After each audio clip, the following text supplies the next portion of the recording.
Welcome back to the channel. Today's movie is packed with raw revenge, brutal action, and a hero who's been through hell and isn't done fighting yet.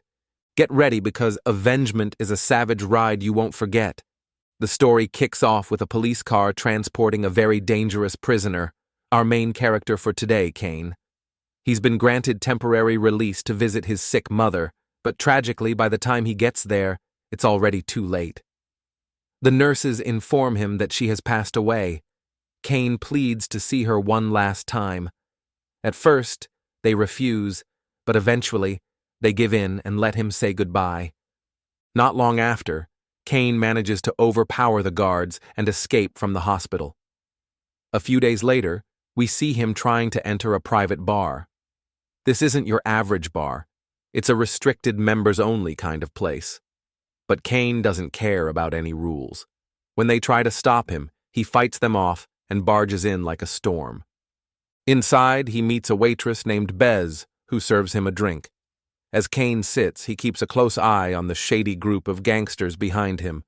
These guys are on edge lately. One of their own, Rock, was recently killed in a gruesome way, and no one knows who did it. Their boss has instructed them all to lay low for the time being. Then they call over a guy named Toon. He was the last person seen with Rock before he was murdered. They ask Toon to explain what happened that day. Toon starts recounting. They were handling their usual distribution duties when a strange, shadowy man appeared. Rock went to confront him, and that's when the man killed Rock, brutally.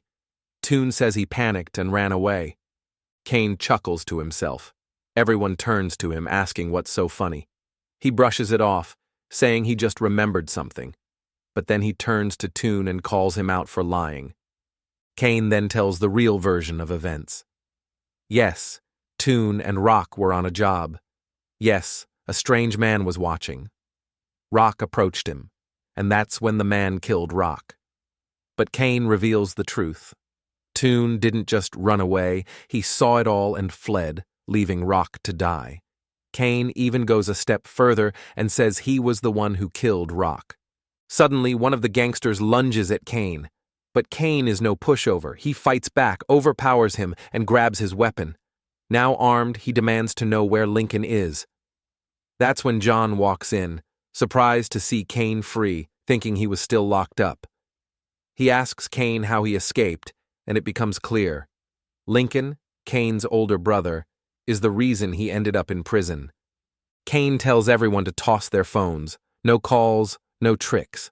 One guy tries something slick, but Kane shoots him in the leg as a warning. John, still trying to make sense of all this, challenges Kane to prove he really killed Rock. Kane then describes a tattoo on Rock's hand, a chess piece. He hands them a bag.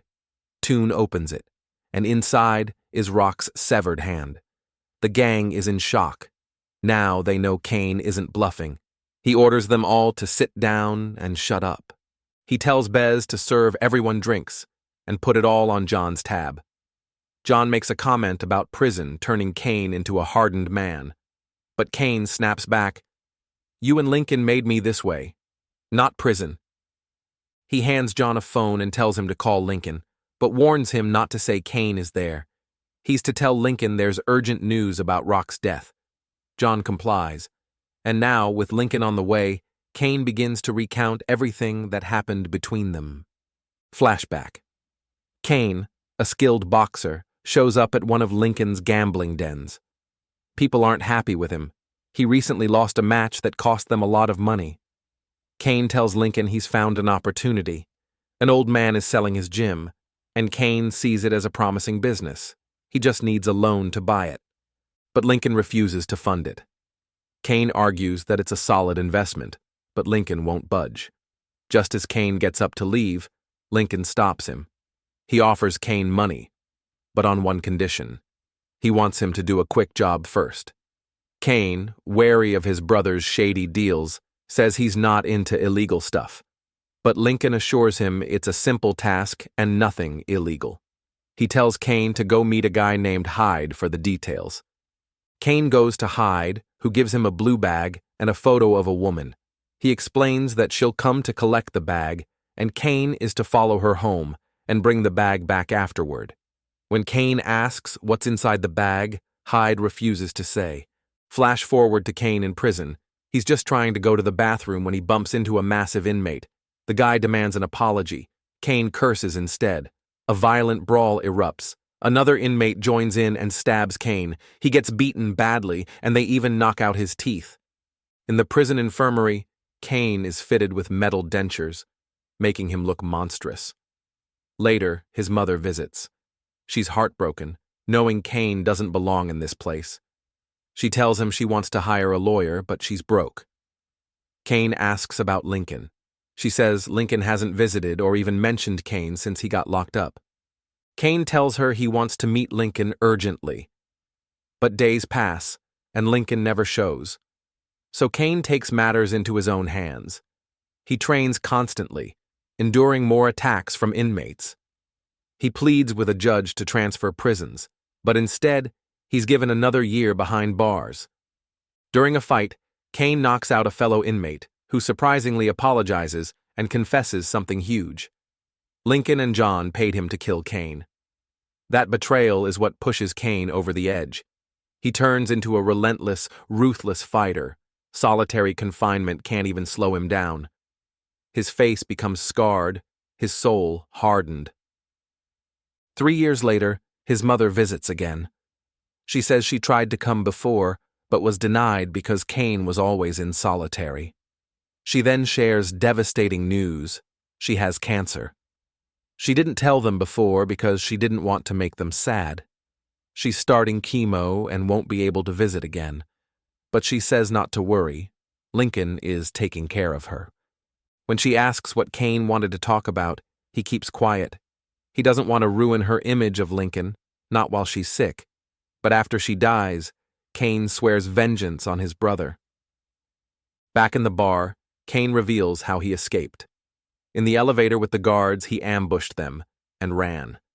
John is shocked at how dangerous Kane has become. Kane says prison didn't change him. His betrayal did. Another flashback. Kane was following the woman from the blue bag mission. He stole the bag and ran, but the woman chased him and was tragically hit by a car and killed. Police later tell Kane that she was a 49-year-old school nutrition officer, a mother of 3, and grandmother of 2. He's charged with theft and blamed for her death. They also reveal that the bag contained a large sum of money and that Lincoln was behind it all. Investigators pressure Kane to snitch on Lincoln, but he refuses. One officer even beats him trying to get a confession. But Kane stays silent. When Lincoln visits with his men, Kane takes John hostage. Lincoln pretends to welcome Kane back, saying he wants to protect him. But Kane doesn't fall for it this time. He orders everyone to toss their weapons and phones. Lincoln notices one of his men bleeding, shot earlier by Kane. He also learns that Kane killed Rock. Lincoln tries to play the peacemaker, offering a fresh start, but Kane reminds him, "You sent men to kill me in prison." He recounts how he was stabbed 6 times, lost his teeth, and fought for survival every day. He says prison didn't break him, his brother did. Lincoln doesn't deny it. He admits he ordered the hit to prevent Kane from talking. Lincoln even claims Kane did talk, citing a report from a corrupt officer. But Kane says that officer lied. Kane promises to bring the officer in and expose the truth. Another flashback. Kane tracks the officer, ambushes him, and they fight. The officer admits he told Lincoln Kane had snitched, even though he hadn't. Back in the bar, Lincoln tries to calm Kane down again. He says he was caring for their mom. Then, they talk about the woman who died. It's revealed that Lincoln and his crew were scamming poor people, loaning them money, then charging double interest. Kane loses it. He kills John.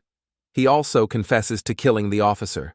Then, he hacked the gang's accounts and had all the stolen money transferred back to the victims. Lincoln explodes with rage, declaring that Kane won't leave the bar alive. Suddenly, Bez smashes Kane over the head with a glass. The gang rushes him, but Kane, hardened by years of prison fights, takes them all down. He kills every last one, except his brother. He sits down for a drink, But Lincoln, ever the snake, points a gun at Kane.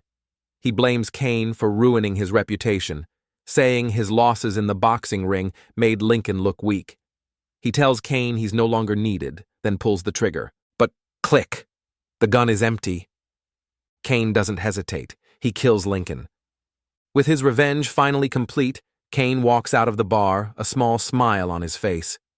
He's reclaimed justice, returned the money to the poor, and destroyed the ones who betrayed him. If you enjoyed this recap, don't forget to like, share, and subscribe for more awesome movie breakdowns just like this one.